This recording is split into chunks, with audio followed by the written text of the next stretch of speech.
পরীক্ষার্থীদেরকে আজকের এই ভিডিওতে স্বাগত জানাচ্ছি। তোমাদের এসএসসি এবং এইচএসসি পরীক্ষা হবে কিনা অটো পাস সে সম্পর্কে জানতে হলে এই ভিডিওটি সম্পূর্ণ দেখতে হবে, তাহলে তোমরা বুঝতে পারবে আসলে এই ব্যাপারে বিস্তারিত। তো চলো আমরা শুরু করে দিই। আমরা চলে এসেছি বাংলা ট্রিবিউন, এটি বাংলাদেশের একটি অনলাইন পত্রিকা, শীর্ষস্থানীয় পত্রিকার ভিতরে একটি। তারা একটি রিপোর্ট করেছে যে এইচএসসি পরীক্ষা হবে কিনা এবার অটো পাসের সিদ্ধান্ত। তো আমরা চলো এই ব্যাপারে একটু দেখে নিই। এখানে বলা হচ্ছে আগামী জুনে এসএসসি ও সমমান এবং জুলাই আগস্টে এইচএসসি সমান পরীক্ষা নেওয়ার কথা থাকলেও তা অনিশ্চয়তা দেখা দিয়েছে। বন্ধুরা, তোমাদের একটি দারুণ সুখবর এনারা দিচ্ছেন যে পরীক্ষা আসলে না হওয়ার ব্যাপারে একটি মত এখানে দেখতে পাচ্ছি। তার কারণ হচ্ছে করোনা ভাইরাস নিয়ন্ত্রণে না আসা পর্যন্ত পরীক্ষা নেবে না সরকার। তো এই ব্যাপারে ওনারা বলছেন যে তবে শিক্ষা মন্ত্রণালয়ের সিদ্ধান্ত অনুযায়ী কথা ছিল 30 মার্চ শিক্ষা প্রতিষ্ঠান খোলার, কিন্তু 2 সপ্তাহ পর এবং সিলেবাস শেষ করে পরবর্তী 2 সপ্তাহ পর এসএসসি সমমান এইচএসসি সমান পরীক্ষা অনুষ্ঠিত হবে। এবং আরো বলা হচ্ছিল যে 60 কর্মদিবসের এবং এইচএসসি সমান 84 দিনের 60 কর্মদিবসের ভিতরে এসএসসি এবং 84 কর্মদিবসের মধ্যে এইচএসসি পরীক্ষা আর সংক্ষিপ্ত সিলেবাস শেষ করার একটি বিষয়ে তারা মত দিয়েছিল।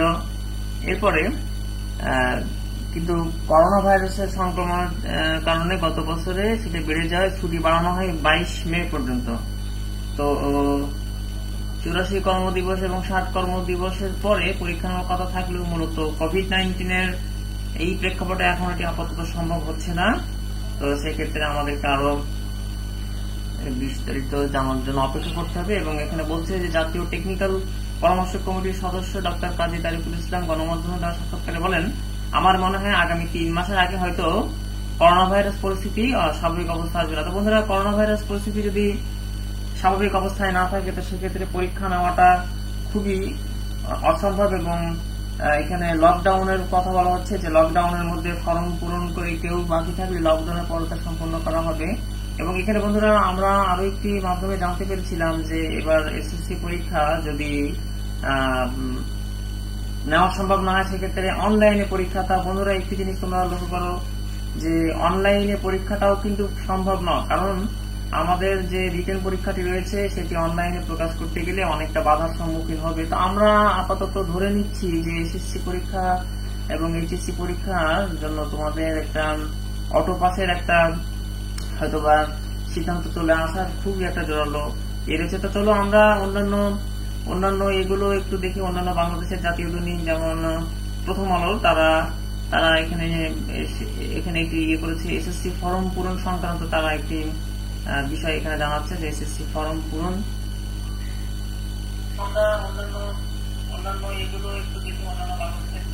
আচ্ছা, এসএসসি ফর্ম পূরণ সংক্রান্ত তারা একটি তথ্য এখানে দিয়েছে যে বলছে যে আগামী 22 থেকে 29 মে পর্যন্ত এখানে ফর্ম পূরণের এক বিলম্ব ফি ছাড়া শিক্ষার্থীরা ফর্ম পূরণ করতে পারবে সংক্রান্ত এখানে দেওয়া হয়েছে। এখানে পরীক্ষা হবে কি না হবে সে সম্পর্কে এখানে আসলে তেমন বিস্তারিত কিছু এখানে জানা যাচ্ছে না।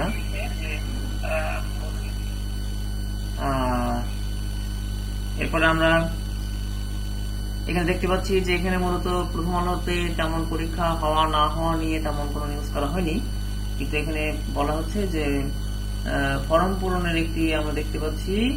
এবং এখানে বিলম্ব ফি ছাড়া অনলাইনে ফি জমা দেওয়ার সময় ছিল 8 এপ্রিল পর্যন্ত, আর বিলম্ব ফি সহ 10 এপ্রিল পর্যন্ত, যেটা 14 এপ্রিল পর্যন্ত ফোন করার কথা ছিল এই ব্যাপারে বলছে। তো আমরা এরপরে চলে যাব বন্ধুরা দৈনিক ইত্তেফাকে। ইত্তেফাক পত্রিকায় একবার বলছে যে এখানে বলা হচ্ছে এখানেও 60 কার্য দিবস এবং 84 কার্য দিবসের পরে পরীক্ষা নেওয়া হবে বলে এখানে একই মত প্রকাশ করা হয়েছে। এবং 30 মার্চ শিক্ষা প্রতিষ্ঠান খোলার ঘোষণা করা হলেও সেটি 23 মার্চ পর্যন্ত এক্সটেন্ড করা হয়েছিল। এখানে একটি গুরুত্বপূর্ণ জিনিস বন্ধুরা লক্ষ্য করো, অভিভাবকরা বলছেন 23 মে শিক্ষা প্রতিষ্ঠান খোলা সম্ভব না হলে এসএসসি পরীক্ষা আয়োজন নিয়ে অনিশ্চয়তা রয়েছে। এই সময়ের মধ্যে এখানে তারা 23 মে পর্যন্ত অভিভাবকদের মতামতটি এখানে গুরুত্ব দিয়েছেন যে 23 মে পর্যন্ত শিক্ষা প্রতিষ্ঠান খোলা সম্ভব না হয় সেক্ষেত্রে এসএসসি পরীক্ষা আয়োজন হবে না, এই ধরনের একটি দেখা যাচ্ছে। তারপর বলা হচ্ছে এই সময়ের মধ্যে 2022 সালের এসএসসি টেস্ট পরীক্ষা নিতে হবে। শিক্ষা বোর্ডগুলোকে 2022 সালের এসএসসি পরীক্ষা আয়োজনের প্রস্তুতি নিতে হবে। আর এসএসসি পরীক্ষা শেষ হওয়ার কমপক্ষে 1 মাস পর এইচএসসি পরীক্ষা নিতে হবে।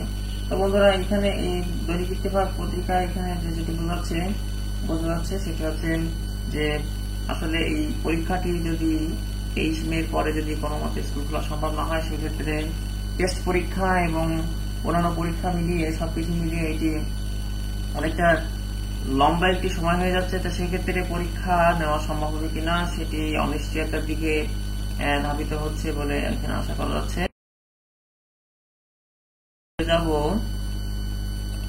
আমরা চলে যাচ্ছি আরেকটি পত্রিকা, সেটি হচ্ছে এটা হচ্ছে মানবজমিন। তারা বলছে যে কিভাবে খুলবে শিক্ষার তালা, অর্থাৎ এখানেও এই পত্রিকাটিতেও স্কুল প্রতিষ্ঠান না খোলার ব্যাপারে বা খোলাটা অনেকটা অসম্ভব সেই ব্যাপারে এখানে মত প্রকাশ করেছে। তো এখানে বলা হচ্ছে 14 মাস বন্ধ শিক্ষা প্রতিষ্ঠানের দ্বার, মাঝে 70% শিক্ষা প্রতিষ্ঠান ছিল বন্ধ।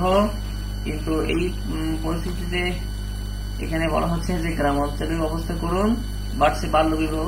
আচ্ছা, ওটা কোনো আমাদের বিষয় নয়। এরপরে এখানে বলা হচ্ছে যে এসএসসি সিলেবাস সংক্ষিপ্ত করে দিয়েছি, এসএসসি পরীক্ষা 2-1 মাস পিছিয়ে যেতে পারে। পরীক্ষা না হলে এইখানে শিক্ষার্থীদের অটোপাস দেওয়া হবে না। এখানে বলা হচ্ছে এসএসসি পরীক্ষা হয়তো 2-1 মাস পিছিয়ে যেতে পারে, পরীক্ষা না হলে পরীক্ষার্থীদের অটোপাস দেওয়া হবে না মর্মে এখানে মন্তব্য করা হচ্ছে। তাহলে প্রয়োজনে বিকল্প পদ্ধতি প্রণয়ন করা হবে। মাধ্যমিক উচ্চ শিক্ষা দপ্তর সূত্রে জানা যায়, পরীক্ষা নেওয়া না হলে বিকল্প কিভাবে পরীক্ষা নেওয়া যেতে পারে তা ঠিক করতে একটি কমিটি গঠন করা হয়েছে। এখানে বলা হচ্ছে করোনা দীর্ঘায়িত হলে সেক্ষেত্রে কি পদ্ধতি পরীক্ষা নেওয়া হবে সেই বিষয়ে চিন্তা ভাবনা করছি। 11 বছরের কয়েক দফা সময় বাড়িয়ে 23 মে পর্যন্ত চালু করার কথা, কিন্তু করোনা সময় অনিশ্চিত। হ্যাঁ, এখানেও অনিশ্চয়তার একটি প্রশ্ন এখানে দেখা দিচ্ছে। তো এটি একটি বিষয় বন্ধুরা। এখানে 2 ধরনের নিউজ করা হয়েছে। তো আমরা এবার চলে যাব বাংলাদেশের আরো একটি শীর্ষস্থানীয় পত্রিকা দৈনিক যুগান্তরের কি সংবাদ দিয়েছে সেটি আমরা দেখে আসি। এখানে বলা হচ্ছে যে এবার এসএসসি পরীক্ষা নিয়ে যা বলা শিক্ষা বোর্ড করেছে সেটা হচ্ছে যে গত 30 মার্চ শিক্ষাবর্ষ করার পর সংক্ষিপ্ত সিলেবাস শেষ করে পরবর্তী 2 সপ্তাহে এখানেও বন্ধুরা সংক্ষিপ্ত সিলেবাস অর্থাৎ এসএসসির জন্য 60 দিন এবং এইচএসসির জন্য 84 দিনের সংক্ষিপ্ত সিলেবাসের উপর একটি প্রণয়ন করা হয়েছে। কিন্তু করোনা দ্বিতীয় ঢেউয়ের কারণে তা এখন অনিশ্চিত হয়ে পড়েছে। এখানেও পরীক্ষা না হওয়ার ব্যাপারে একটি মতামত অথবা বিষয় এখানে উঠেছে। করোনা নিয়ন্ত্রণে না আসা পর্যন্ত সরকারও পরীক্ষা নিতে চায় না। এখানে বন্ধুরা পরীক্ষা না নেওয়ার ব্যাপারে একটি মত এখানে দেওয়া হচ্ছে। বলা হচ্ছে যে করোনার এই উদ্ভূত পরিস্থিতি শিক্ষার্থীদের মনোযোগ দিয়ে লেখাপড়ার পরামর্শ দিয়েছেন আন্তঃশিক্ষা বোর্ড। তার কারণ কি তিনি জানান, করোনা পরিস্থিতি সহনশীল হলে সংক্ষিপ্ত সিলেবাস শেষ করে শিক্ষার্থীদের 15 দিনের মধ্যে পরীক্ষার সূচি দেওয়া হবে বলে বলা হচ্ছে। গত বছর 25 নভেম্বর এক ভার্চুয়াল প্রেস ব্রিফিংয়ে বলেছেন 2021 সালে এসএসসি পরীক্ষা নেওয়ার জন্য 3 মাস শেষ করা যায় আমাদের সংশোধন করা হয়েছে। সে কারণে সংক্ষিপ্ত সিলেবাসে আমাদের বলা হচ্ছে যে এসএসসি পরীক্ষা 2-1 মাস পিছিয়ে যাবে। তো বন্ধুরা, এখানে আসলে আমরা যতগুলো পত্রিকা আমরা এখানে রিপোর্ট দেখলাম, তো এখানে করোনা পরিস্থিতি নিয়ে যে একটা পরিস্থিতি মানে পরীক্ষা হবে কি হবে না সেই বিষয়ে আসলে এখনো পর্যন্ত কোনো ক্লিয়ার কোনো সমাধান পাওয়া যায়নি। তবে বেশিরভাগ গুলোতে আমরা পরীক্ষা না হওয়ার ব্যাপারে যেমন পেয়েছি, আবার পরীক্ষা হওয়ার ব্যাপারেও পেয়েছি। তো আমার মনে হয় যে তোমাদের এই বিষয়ে এখনই সিদ্ধান্ত নেওয়া উচিত, তোমরা পরীক্ষা হবে এই হিসেবে প্রস্তুতি নেওয়া উচিত। তার কারণ হচ্ছে যদি ধরো পরীক্ষা হয় আর তুমি যদি এখন মনে করো যে পরীক্ষা হবে না, এইটা চিন্তা করে যদি হাত পা গুটিয়ে বসে থাকো, তাহলে তুমি আসলে লসের ভিতরে পড়ে যাবে, তুমি আসলে অনেক কিছু হারিয়ে ফেলবে। আমার মনে হয় পরীক্ষা হোক অথবা না হোক, তোমার পরীক্ষা হওয়ার প্রিপারেশন নেওয়া উচিত। হলেও তোমার জন্য সেটা পজিটিভ হলো, আর না হলেও সেটা পজিটিভ হবে। তো সবাই ভালো থাকো, সুস্থ থাকো। এই চ্যানেলটিকে সাবস্ক্রাইব করো, তাহলে আমরা নিত্য নতুন আপডেট তোমাদেরকে দিতে পারবো পরীক্ষা সম্পর্কে এবং সিলেবাস সম্পর্কে। আমাদের এই চ্যানেলটি ভালো লাগলে সাবস্ক্রাইব করবে এবং তোমার যদি কোনো মতামত থাকে তাহলে আমাদেরকে কমেন্ট করে জানাও। সবাই ভালো থাকো, সুস্থ থাকো, করোনা ভাইরাস থেকে নিরাপদ থাকো, সেই কামনা শেষ করছি।